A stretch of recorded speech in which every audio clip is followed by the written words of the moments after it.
Boa tarde a todos. Vou começar minha apresentação comentando um pouco, fazendo uma revisão do que tem sido o mercado e os principais ativos durante esse ano de 21, né?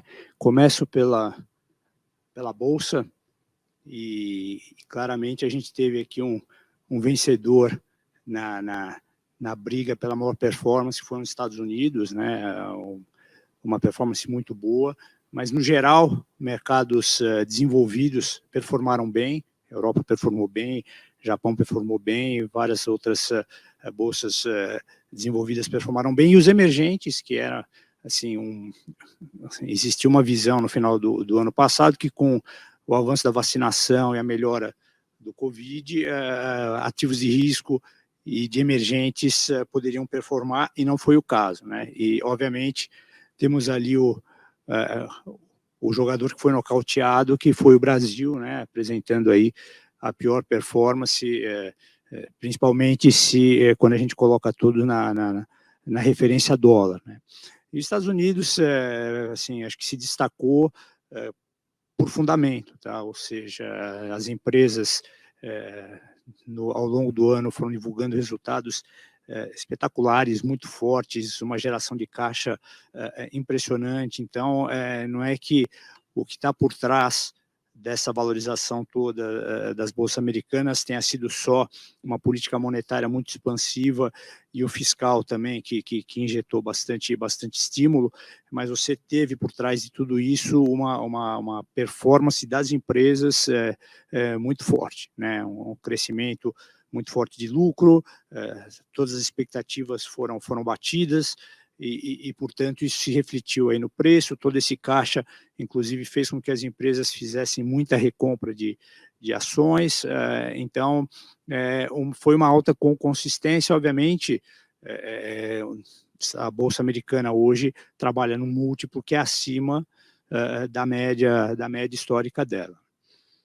Quando a gente passa para as moedas, aí sim, o dólar atropelou todo mundo. Realmente, a China ali se segurou, né, mas o resto das moedas foram massacradas, assim, apanharam demais, seja de países desenvolvidos, seja dos emergentes, e nesse caso aqui o real nem foi a pior. Acho que aqui já temos ali, ele ficou no batalhão ali do meio, porque o juro aqui começou já, eu acho, a ajudar um pouco a moeda, quer dizer, o que em 2020 fez a moeda apanhar demais, que foi um juro real negativo muito baixo. Esse ano começou a ajudar um pouco, fez com que a performance da nossa moeda não fosse tão ruim, por exemplo, como a performance da nossa bolsa, né? E aí o nocaute ficou para os nossos vizinhos aí, Colômbia, Chile, tiveram assim uma performance muito ruim das moedas. Obviamente,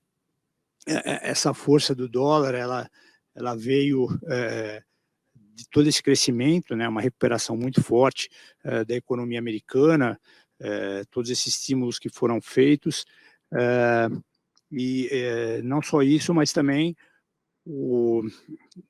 essa força, assim, acho que assim, essa pressão que acabou gerando um pouco subida de preços, e que fez com que o Banco Central lá começasse paulatinamente a mudar o discurso, né? Que era um Banco Central que estava com um discurso muito, vamos dizer, paciente para tratar do problema da volta da inflação, porque ele estava olhando para a inflação, ele estava olhando para a parte de emprego, e o que se observou foi que o emprego voltou também muito rápido. Na verdade, o que a gente tem hoje, um desemprego muito baixo, uma dificuldade de preenchimento de todas as vagas que estão se abrindo, e, ao mesmo tempo, uma inflação que assim, está ficando muito acima do que o Banco Central previa. Ele estava preparado para trabalhar com a inflação, sei lá, a média dele agora é 2%, em torno de 3% esse ano, antes da situação se normalizar, e a gente vai ter, sexta-feira, provavelmente,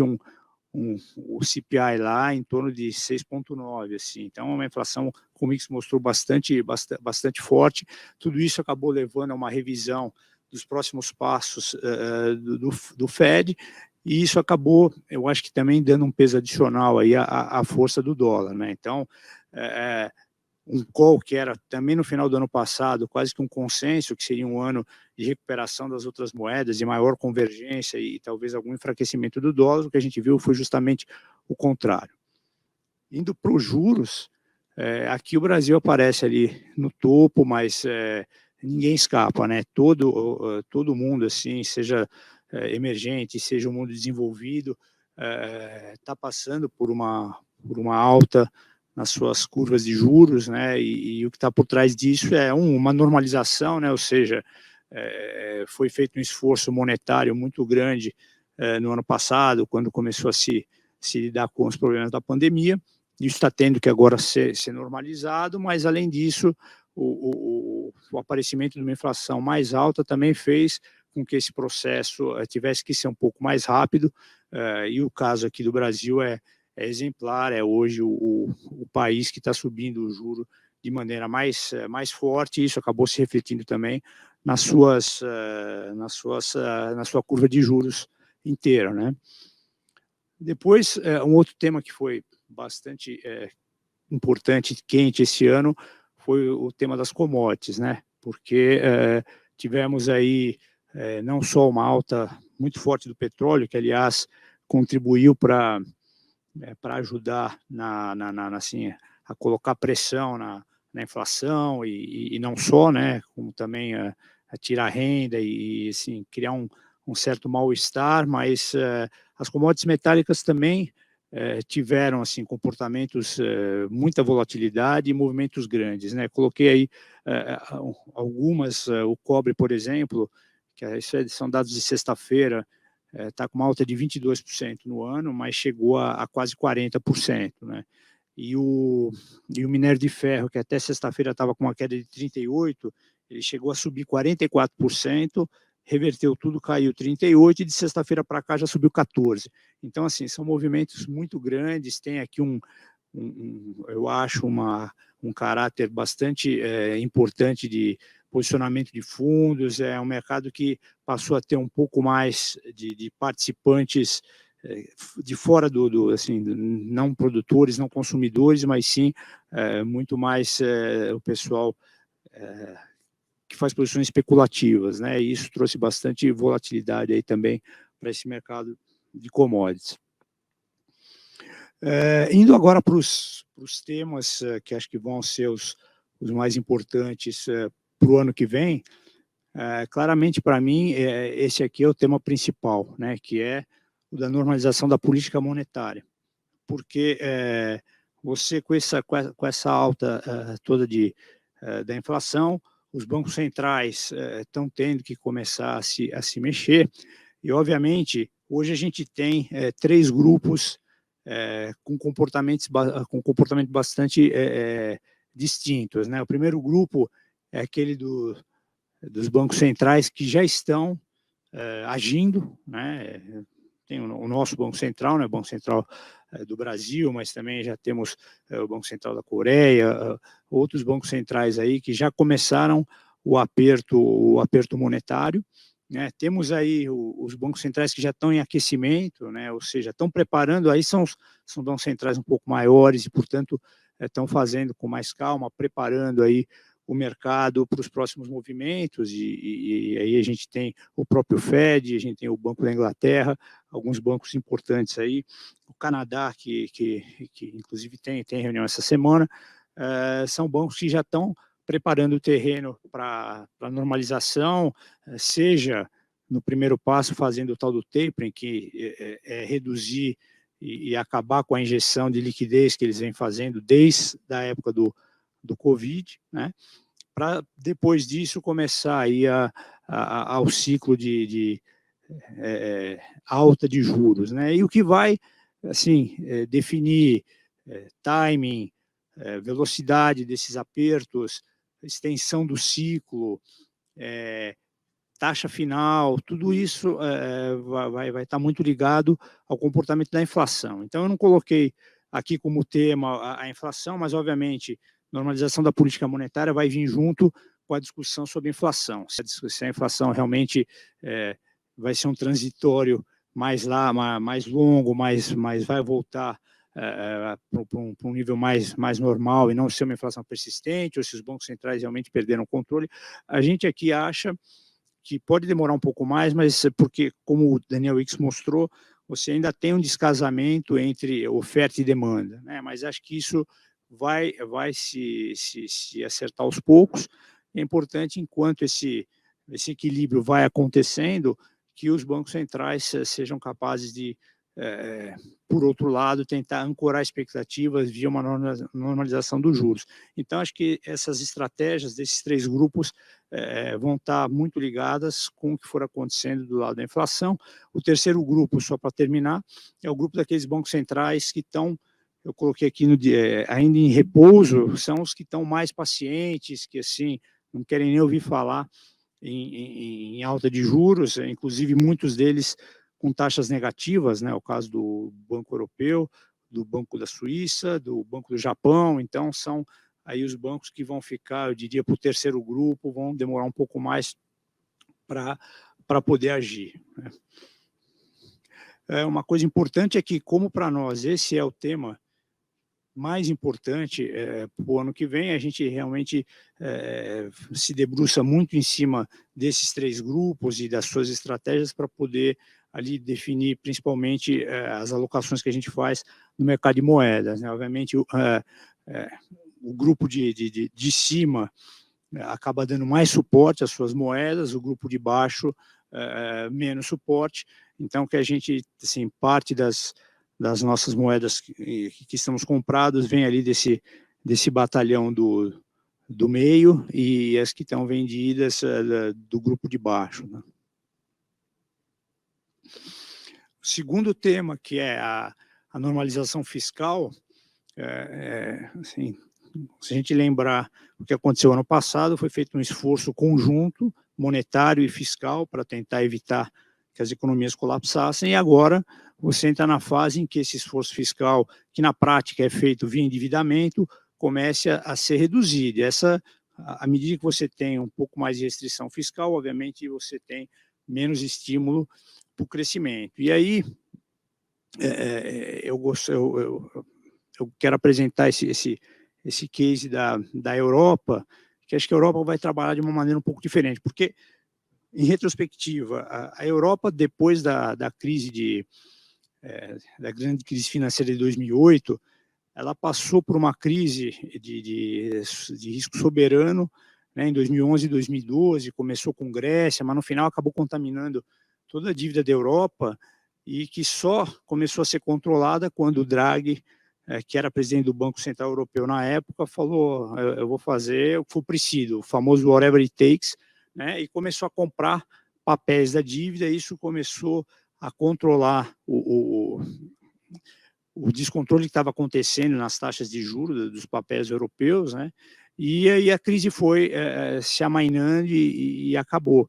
Porém, de lá para cá, a Europa passou assim por um período de austeridade fiscal muito forte, né? Assim, como ele teve que aumentar muito a dívida para passar por esse período todo, essa austeridade depois, e assim, os alemães, os países do norte, muito rígidos com relação a superávites fiscais ou pequenos déficits, assim, controlaram isso muito de maneira rígida, e impuseram isso para os outros países. Isso acabou fazendo com que a Europa passasse por um período assim de crescimento muito fraco, né? Se a gente comparar a Europa, por exemplo, com os Estados Unidos no período, os Estados Unidos teve um crescimento muito maior do que a Europa, e uma das razões foi essa restrição fiscal pela qual ela vem passando aí há quase 10 anos, né? Com esse negócio do Covid, parece que a gente teve uma mudança na mentalidade, né? Foi criado o que eles chamaram aí desse Recovery Fund, esse fundo de recuperação. Eles colocaram um fundo que vai juntar 750 bilhões de euros e a ser distribuído pelos países ali, uma parte como doação mesmo, né? E uma parte como empréstimo, e assim, isso é uma coisa, assim, é uma mudança muito grande de mentalidade, é quase que um primeiro passo para uma união fiscal, vai ser meio que transformacional para muitos países. Se a gente pegar Espanha, vai receber 8% do PIB dela, desse fundo, né, ao longo dos anos, a Itália vai receber 5, a Itália é a quarto maior economia na europeia e vai receber, mesmo assim, 5% do PIB dela, que, por sinal, como tem uma série de condicionantes para poder receber esse dinheiro, ajudou a que ela tivesse que colocar como primeiro-ministro o Mário Draghi, aquele que salvou a Europa lá atrás, e que está fazendo um trabalho assim, a Itália está tendo assim, passando por um período que ela não tem há décadas, né, do ponto de vista de avançar com reformas, de crescer, está ganhando um dinamismo muito grande. Então, acho que assim, a Europa mudou a mentalidade, o Covid trouxe aí um senso aí de coletividade e o pessoal do Norte não, assim, hoje está muito mais flexível a, vamos dizer, disponibilizar recursos para os países mais periféricos, mais ao sul, né? E recentemente, além desse fundo, que assim vai ser um projeto de anos, eles acabaram de anunciar uma segunda iniciativa, esse Global Gateway, que é uma iniciativa também de 300 bilhões de euros, que vai fazer com que se avance muito a parte de rede de transportes calcados em energia limpa, muita digitalização. Eles vão fazer aí um contraponto àquele Road and Belt da China, né? Assim, foco em infraestrutura, mas também ajudando países na África, alguns países na América Latina. Então, assim, a Europa hoje parece que perdeu um pouco o medo de financiar uma dívida maior. Ela percebeu que dá para se financiar dívidas grandes a um custo mais baixo, e eu acho que isso assim, vai surpreender um pouco o mercado e assim, vai aparecer, saindo dessa crise, uma Europa muito mais dinâmica. A gente, por exemplo, ano que vem projeta na Europa um crescimento maior do que o próprio crescimento americano, né? Acho que isso aqui pode ser uma oportunidade de investimento, num primeiro momento, na Bolsa, né? A gente, acho que a Bolsa, em relação, por exemplo, à Bolsa americana, tem aí um valuation bem abaixo, assim, mais de 20% de desconto em relação à Bolsa americana, e a economia não está passando por alguns percalços que a economia americana está passando agora, por exemplo, a parte de mão de obra, né? A Europa, ela adotou uma política até parecida um pouco com a nossa aqui, de em vez de dar dinheiro para as pessoas, ela ajudou as empresas a pagarem os salários e a manter os contratos de trabalho. Então, a taxa de participação da mão de obra não caiu, você não teve assim, o desemprego para agora ter uma volta, né?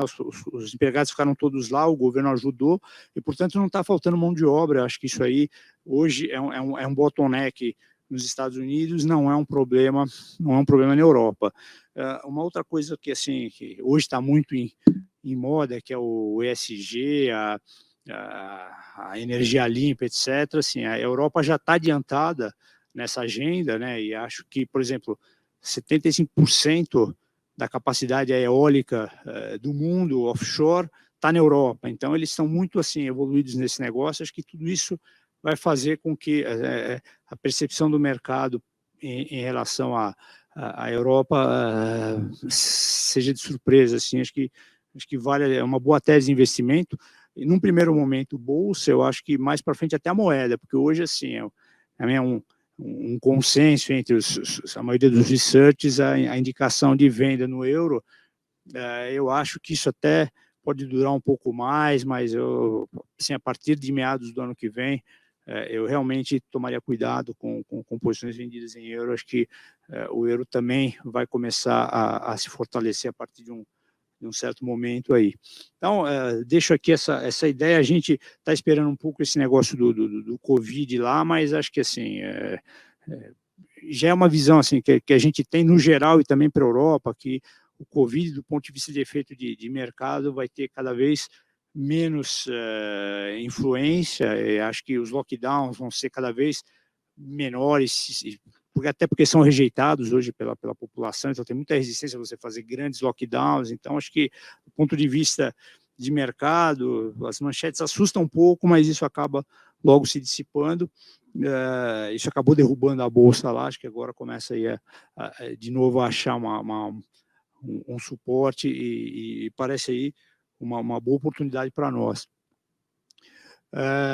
Segundo tema, que a gente brincou aí, fez a vingança da velha economia, essa pressão toda nas commodities, obviamente, vem do lado da demanda. O mundo cresceu acima do potencial o ano passado, vai crescer esse ano e vai crescer acima do potencial o ano que vem também, né? Então, isso implica uma demanda maior. E, por outro lado, do lado da oferta, assim, até por causa dessa agenda ESG, o fato é que assim, você teve um investimento menor nesse setor, tá? Tanto no setor de petróleo como no setor de minerais, assim, tudo que não é assim tão condizente com a agenda ESG, acabou tendo assim um pushback, inclusive, de investidores, e aí, né, você não só está tendo um aumento da demanda por um crescimento mais forte, mas está tendo uma redução da oferta por falta de investimento. Você juntou as duas coisas, os preços subiram, o preço do petróleo subiu, acho que pode subir um pouco mais. Obviamente, hoje a OPEC tem aí bastante controle desse nível de preço e está aproveitando, né, porque eles têm petróleo e sabem que o mundo vai passar por uma transição, mas essa transição ela vai demorar, você vai precisar de anos aí para conseguir migrar para a energia limpa.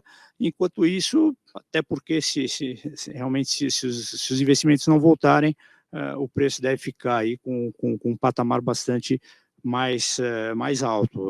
Até aqui, no lado da energia, a gente continua otimista, continua com posições compradas aí em petróleo. A gente gosta do cobre também, mas o cobre a gente está esperando um pouco. Acho que ele tem oscilado aí um certo range de preço e agora ele está um pouco para cima do que a gente acha razoável, mas também vale esse mesmo racional. Tá? Passando para o Brasil, aí assim, a situação é um pouco mais complicada, porque diferente do mundo que vai crescer, inclusive acima do potencial, o ano que vem a gente vai ter no Brasil um crescimento fraco, né? Crescimento esse que vai ser fraco também, porque o juro, você apertou demais as condições financeiras via todo esse aperto que a gente está tendo que fazer na taxa de juros, porque lá para trás a taxa ficou muito defasada e acabou gerando uma inflação acima do desejado, né? Tudo isso acabou gerando essa situação em que você olha para 2002 e vê um país que vai crescer pouco, com uma inflação ainda, né, alta. A gente tem uma projeção de 5,3 ou 5,4, a meta, o teto é 5, né? Então você está aí com uma situação ainda um pouco acima do desejado, e que acho que depende um pouco também do que acontecer com dois preços importantes, o petróleo e o câmbio, né? Então não dá para afirmar hoje que essa inflação volta rápido o suficiente para que o Banco Central possa começar a cortar juro mais cedo no que vem. Fica aqui essa dúvida. Eu particularmente acho que assim, que o livro-texto tende a funcionar, ele vai entrar o ano que vem com juro acima de 11, tá? No nível de 11, uma inflação projetada de 5, é bastante juro real. Acho que isso aí deveria realmente, vai fazer efeito no crescimento, mas vai ter que fazer efeito na inflação também, e talvez, se esse efeito vier um pouco mais rápido, ele consiga antecipar uma normalização para baixo aí e dar algum fôlego para a economia, mas por enquanto é uma situação vis-à-vis o resto do mundo ruim, né? Então você tem um país que cresce pouco, uma condição financeira muito apertada, um problema da dívida que, assim, o X mostrou, a foto não é tão ruim, mas o filme é porque o governo, assim, hoje deixa no ar uma dúvida enorme sobre qual é a visão que o governo tem para essa situação fiscal, né? Se vai continuar nessa guinada populista ou não, né? Obviamente, o ano que vem, como é um ano de eleições, tem algumas travas aí que o sistema, que a legislação impõe, o governo incumbente não sair gastando demais para tentar se reeleger. Mas, enfim, bastante complicação. A única coisa que a gente vê aqui que pode ser beneficiado por toda essa situação é o setor externo, né? Eu acho que um pouco já está fazendo efeito esse juro no câmbio, né? O câmbio nosso que, assim, desde que esse governo assumiu, foi, acho que provavelmente, tirando Argentina e Turquia, a moeda que mais se desvalorizou. Acho que agora, com o juros subindo muito mais que o resto dos outros países, isso tende a estabilizar a moeda e ajudar o setor externo, porque aconteceram algumas coisas que acho que um pouco em função dessa falta de juros também estranhas, né? Se você olhar o fluxo, por exemplo, a gente esse ano está com uma balança já de 57 bilhões, né, de saldo embarcado, e o que sobrou de saldo contratado, ou seja, o câmbio que entrou, os dólares que entraram no país, em função dessa balança de 57 bi, foram só 10 bi. Então, 47 ficaram lá fora. Né? 47 é mais ou menos um quarto do total que foi exportado. Então, aparentemente, os exportadores estão aí deixando lá fora um quarto, 20, 25% dos seus recebíveis, do dinheiro que eles estão recebendo com as vendas das suas mercadorias lá fora. Obviamente, isso foi muito incentivado por um juro negativo, como a gente teve ano passado. Agora, com o juro ficando muito positivo, eu acho que essa situação pode diminuir, assim como você pode ter menos incentivo a um outro fluxo que também estava acontecendo aqui no Brasil, de saída para investimento em ativos no exterior. Né? Acho que se você agora começa a ter um juro muito alto aqui, isso aí também pode ancorar um pouco mais esse fluxo que estava acontecendo de saída. Então, nos parece que, aqui falando só do ponto de vista econômico, o câmbio acaba se beneficiando, né, dessa situação. A Bolsa, do ponto de vista de beta, sofre, porque esse aperto de condições financeiras, essa alta muito forte de juros, é mais uma economia que cresce pouco, atrapalha a Bolsa. Vamos lembrar que dentro da Bolsa você tem setores e tem empresas que são boas ou que dependem menos do mercado interno, ou que assim são muito, assim, tem uma participação de mercado muito grande e conseguem performar e produzir e vender e fazer lucro em qualquer situação. Então aqui você acaba tendo para o ano que vem um mercado um pouco mais de alfa, em vez de um mercado de beta. O mercado de beta é que a bolsa vai, qualquer coisa que você compra vai junto. Eu acho que para o ano que vem vai ser vai ter que ser uma seleção bem criteriosa de empresas e setores. Tá? E para os juros, bom, vai depender justamente da inflação, mostrar sinais de que está se dissipando, porque eu acho que a hora que a inflação corrente acalmar, as expectativas acalmam, isso também traz junto a curva de juros, por um lado. Pelo outro, a gente ainda vai ter que resolver esse problema do fiscal, como é que vai ficar, qual vai ser a direção que o governo, e qual vai ser o governo que vai cuidar disso. E aí a gente vem para a parte de eleições, né? Então, quer dizer, o Maurício já fez todo eu acho a análise dele, mas para nós, claramente, você tem aqui 3 agendas, né? E uma que é a agenda da esquerda é uma agenda fiscalmente ruim, né, porque é uma agenda, e isso eles não escondem, é mais gasto e mais Estado. Então, numa situação em que você está com uma dívida muito alta, eu acho que essa é uma agenda que acaba pressionando os juros, e não vejo como não pressionar.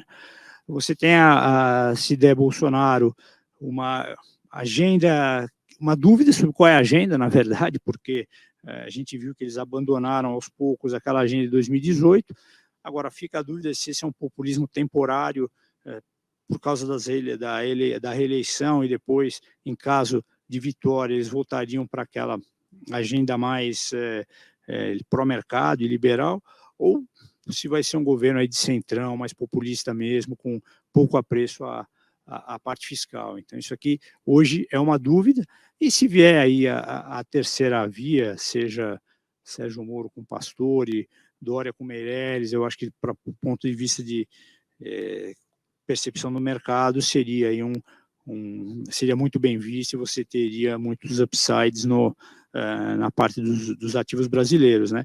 Acho que parte dessa assim, do nível de preço que a gente tem na bolsa hoje e do próprio câmbio já vem dessa hoje maior probabilidade de você ter que lidar com uma agenda de esquerda mais à frente. Então, isso gera uma incerteza muito grande, vai gerar uma incerteza muito grande no ano que vem.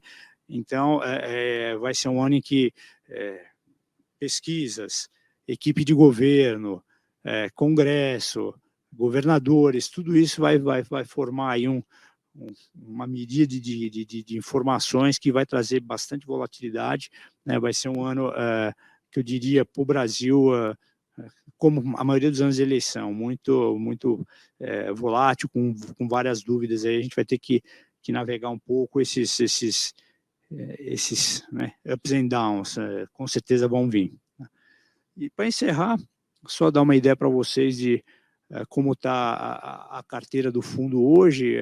A gente tem, do ponto de vista de juros aqui, hoje, alguma coisa aplicada, tanto no pré como no juro nominal, mas é uma alocação média e, assim, acho que muito cedo para qualquer chance da curva de juros voltar para um dígito. Então, a gente está aí a 50, 60 pontos desse nível. Me parece que hoje o espaço para a curva cair já não é mais tão grande, né? Por isso até que a alocação está leve. Acho que teve um pouco aí de desmonte, assim, era uma posição muito grande do mercado comprado de inflação implícita. Acho que teve um pouco de desmonte esses últimos dias, que ajudou a derrubar um pouco essa curva. Acho que ainda tem algum espaço, mas me parece muito cedo para a gente pensar em ver essa curva mais longa voltando para um dígito, até porque, né, seria uma desinclinação assim, muito grande para muita incerteza que a gente ainda tem à frente. Depois, na parte do cupom cambial, que a gente usou o cupom cambial como estratégia para, vamos dizer, para trabalhar, para posicionar, para nos posicionarmos em função da normalização de juros lá fora, né? E a gente veio aí com uma posição tomada por um bom tempo. Essa posição agora foi neutralizada, mas tem duas posições grandes lá dentro, tanto é que são alocações grandes de inclinação em alguns trechos da curva, tá? Então, a primeira inclinação é 1 com 2 anos, a segunda é 5 com 10. Essa curva, ela está extremamente flat, e além de estar muito flat, ela está com um spread em relação à curva LIBOR lá fora, muito abaixo de qualquer nível histórico, né? Assim, quando a gente olha para a história, isso sempre respeitou um spread mínimo de em torno de 100 basis points, e hoje essa curva, principalmente a parte longa, você está com 50 basis, assim, muito colada na curva lá fora. Nos parece que, junto com assim, um shape flat mais esse spread, você tem aí dois vetores de ganhos nessa posição. Na parte de juros internacional, a gente hoje tem posições tomadas na Inglaterra, um pouco na Itália. Isso aí, em função do Covid, a gente protegeu um pouco com esse aplicado na Alemanha, mas a Alemanha não é tão, assim, é a posição que a gente quer, é mais tática, né? E a da Inglaterra é um pouco mais estratégica. Depois, na Bolsa, a gente está comprado aqui, comprado lá fora, mas na nossa cabeça a Bolsa aqui tem trabalhado dentro de um range, né? Ela teve que se reprecificar em função da alta dos juros, em função da perspectiva de não o crescimento baixo ano que vem, toda essa incerteza fiscal, precatórios, etc., jogou a Bolsa lá para baixo.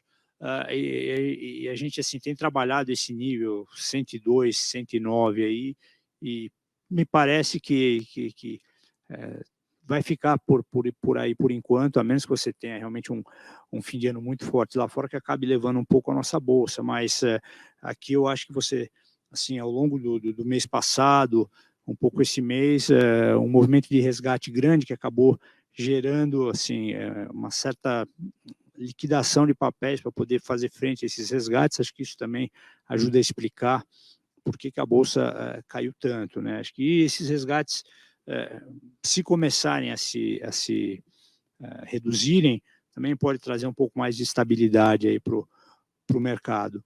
E lá fora, por enquanto, a gente ainda está na Bolsa Americana, mas, como eu expliquei antes, a ideia é passar para a Bolsa Europeia. A gente acha que a Bolsa Europeia outperforma a Bolsa Americana. Tá? Depois, na parte de moedas, um pouco naquele racional dos bancos centrais, de diferentes atuações, né? A gente está aí nossa maior posição hoje é comprado na moeda do Canadá, o dólar canadense.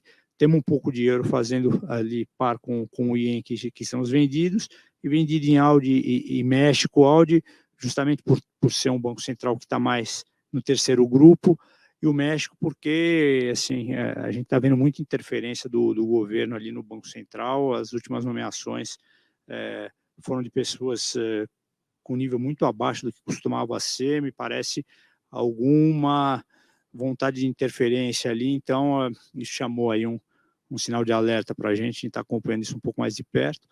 E o real, como expliquei, acho que assim, ele vem trabalhando assim ao longo do ano num certo range, ele está na parte de cima do range, ele tem o juro agora que começa a ajudar, né, começa a ancorar. A gente segue já há algum tempo com posição vendida no dólar contra o real. E, finalmente, commodities também, já comentei do petróleo. A gente tem também uma venda no ouro. Eu acho que o ouro é ligado muito a... Assim, tem a fama de ser um hedge contra a inflação, mas a gente não encontra muitas evidências disso. O que a gente encontra é evidências que ele responde muito ao juro real lá fora. Como eu acho que o juro real lá fora está num movimento de alta, eu acho que o ouro é para baixo. A gente tem segurado essa posição vendida no ouro. E o outro é uma posição de boi gordo aí também, que essa não é tão grande, e a gente acha que ele subiu além da conta. Acho que tem um pouco de downside agora, mas é assim, vamos dizer, uma coisa um pouco mais tática também. Eu vou parar por aqui, agradecer, e tanto eu como meus colegas vamos ficar aqui à disposição para perguntas.